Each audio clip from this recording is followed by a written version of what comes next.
எழிலகம் என்று அழைக்கப்பட்டு வரும் தமிழகம் இன்று நம்மவர்களால் அழிக்கப்பட்டு வருகிறது.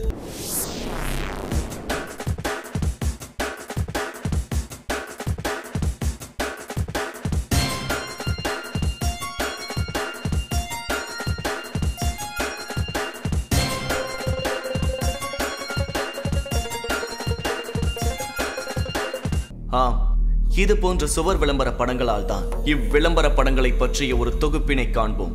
சுவற்றில் ஒட்டப்படும் விளம்பர படங்கள் எண்ணற்ற வகைகள். அரசியல் விளம்பரங்கள், சினிமா விளம்பரங்கள், மருத்துவ விளம்பரங்கள், திருமண மற்றும் கண்ணீர் அஞ்சலி விளம்பரங்கள், இது போன்ற எண்ணற்ற விளம்பரம் ஒட்ட மற்றும் எழுதப்பட்டு வருகிறது. பப்ளிக்கில் போஸ்டர் ஓட்டுறதுனால தான் எங்களுக்கு 4 விஷயம் தெரியுது. எங்களுக்கு நாங்கள் அதை படித்து தெரிஞ்சிக்க முடியுது.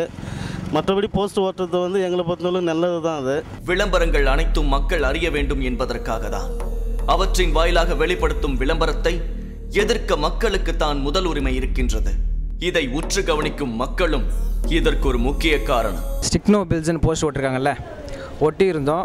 அது மாதிரி இப்போ இது போஸ்டரோ பில்ஸோ நோட்டீஸோ எதை ஒட்டினாலும் கன்சர்ன் கார்பரேஷன் அத்தாரிட்டிஸ் அந்த ஜோனில் இருக்கிற அத்தாரிட்டிஸ் ஆக்ஷன் எடுக்கணும். Action in the sense penal ஆக்ஷன்னா ஜெயிலுக்குலாம் அனுப்ப முடியாது, ஃபைன் போடலாம். ஃபஸ்ட்டு ஒரு 100 ரூபா ஃபஸ்ட்டு போஸ்ட் ஓட்டுறதுக்கு, சப்சிக்வெண்ட் அஃபென்ஸுக்கு இன்னொரு 200 ரூபா 300 ரூபா அதுமாதிரி ஃபைன் போட்டு ஒட்ட விடாமல் தடுக்கலாம். அது மட்டும் தான் பண்ண முடியும். அந்தந்த ஜோனில் இருக்கிற corporation authorities in sense engineers, executive engineer அந்த மாதிரி இன்ஜினியர்ஸு அவங்களோட ஸ்டாஃப் அமைச்சு தடுக்கிறது தான் ஒரே வழி.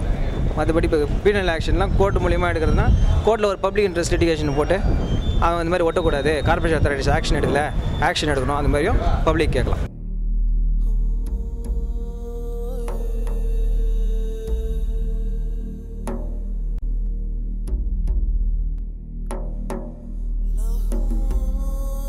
மக்களுக்கு ஒவ்வொரு படத்தின் மூலம் நற்செய்தி சொல்ல வேண்டிய திரைப்படக்காரர்களும் சுவற்றின் வாயிலாகத்தான் விளம்பரத்தை தெரிவிக்கின்றனர். விளம்பரம் என்பது மக்களை அடைய செய்யும் ஒரு நல்ல விஷயம்தான். அதற்காக போஸ்டர்களை அரசு அலுவலகங்களிலும் மாநகராட்சி கட்டிடங்கள் மற்றும் தனியார் கட்டிடங்கள் கட்டி அதை ஒட்டி அசிங்கப்படுத்துகிறார்கள். அதை தடுப்பதற்காக மாநகராட்சியும் அரசும் ஏற்கனவே பல நடவடிக்கை எடுத்து வருகிறது.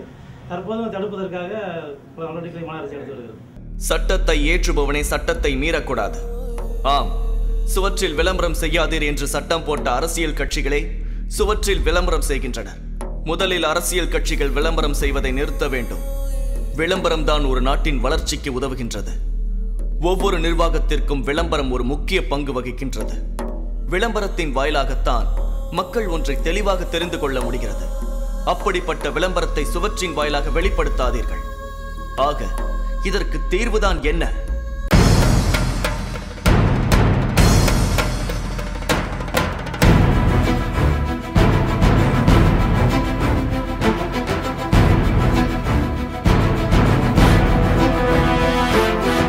இது போன்ற விளம்பரங்களை விளம்பர பொருட்காட்சி, தொலைக்காட்சி, வானொலி, இணையதளம், விளம்பர பலகை, விளம்பர ஊர்தி என அரசாங்கம் இதற்கென தனியாக சட்டம் பிறப்பிக்க வேண்டும்.